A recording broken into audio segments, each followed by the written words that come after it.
everyone, today I'll be reviewing this new movie on Netflix, Fear Street Part 1, 1994, starring Chiara Madeira, Emily Rudd, and this movie is directed by Denis Janiak. And when I heard Netflix is making trilogy Fear Street and we just got so far Part 1, I was like, what?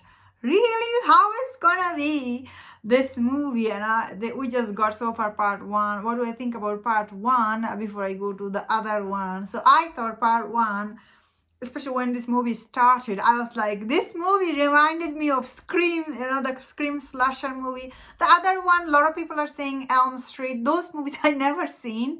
I don't see a lot of horror movie or slasher movie. They freak me out sometime. But this one I thought it's on Netflix, and when I heard they're making trilogy, I thought, why don't I check this out? And while this movie is not trending number one on Netflix, I do see it's trending on somewhere there. Mainly because this movie, the reason it's not trending probably because this movie did started very slow. Like the first half an hour for this movie, it's like, I get it, it's for setup, but still the first skill, the way it happened, it was really very silly looking. When I was like watching it, I was like, I didn't like it. But I thought this movie was really I had still fun watching it, probably because of the twist this movie has. Although this is a slasher movie, still there is some twist about supernatural thing going on, which is the Part 1 it addresses. I guess in Part 2 we'll be learning more. I guess in the Part 3 we'll learn more about this, the supernatural element this movie has. So those part, how it all connected, I like that. The biggest problem for this movie is when you watch it is the editing for this movie is absolutely, when you watch it, it's awful. I was like, this is how she edited this director. This is her first time. She doesn't have any big movie under her resume. I was looking at her resume for this director. So I thought the way she edited this movie was really it wasn't very good. So that's why many people will tune out of this movie, because the way it's edited and the first half definitely remind you of Scream movies, the way it was doing it. Once they introduced this twist, I thought where this movie really got interesting for me. I don't know about other people. I did see some people, so like people who watch this movie. As I was saying, I don't watch many slasher movie. I see some people are like, they didn't like the way it was portrayed, this character here. I thought this movie is a center character. Definitely they don't have that much depth to them.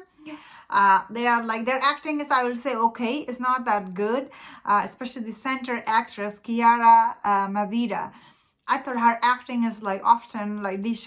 She didn't have any charm in her, this character. Maybe the way it was written, this character didn't have, the reason she has like, she was dealing with her ex-girlfriend or whatever.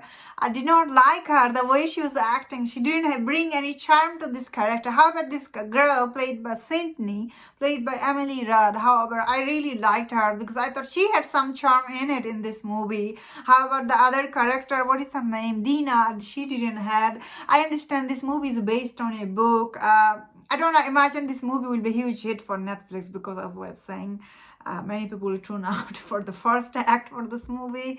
Well, there is some decent kill.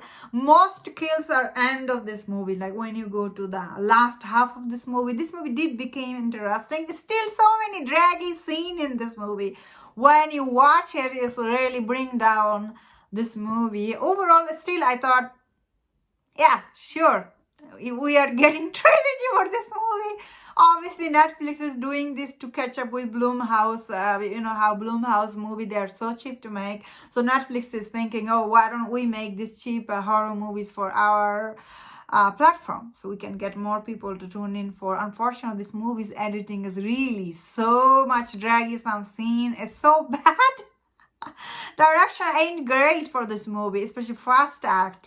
As I was saying, without this twist, I would tune out of this movie, honestly. That is my honest opinion. That being said, I thought this, the LGBTQT, that community, the LGBTQT, that story they're telling here, I definitely found it interesting. Sure, the center character is LGBTQT character. That is very interesting. I'll say. I just needed her to be a little bit more charming. She didn't need to be this much cranky on this movie.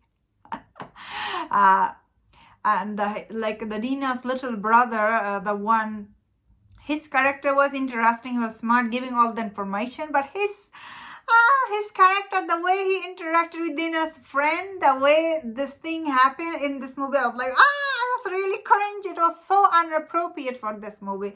Especially he's a little boy, really. I was like, it was cringe for me, unfortunately. Overall, I am very looking forward to seeing part 2, 3. Part 2 trailer look actually interesting. Looks like brand new character will be following brand new character in that movie. So I'll be checking that out and give you guys hopefully next week I will be able to see it on time. Anyway, that's my thought on this movie. Let me know in the comment what you thought about this movie, and if you enjoyed my review, don't forget to subscribe, don't forget to leave your comment, and please take care.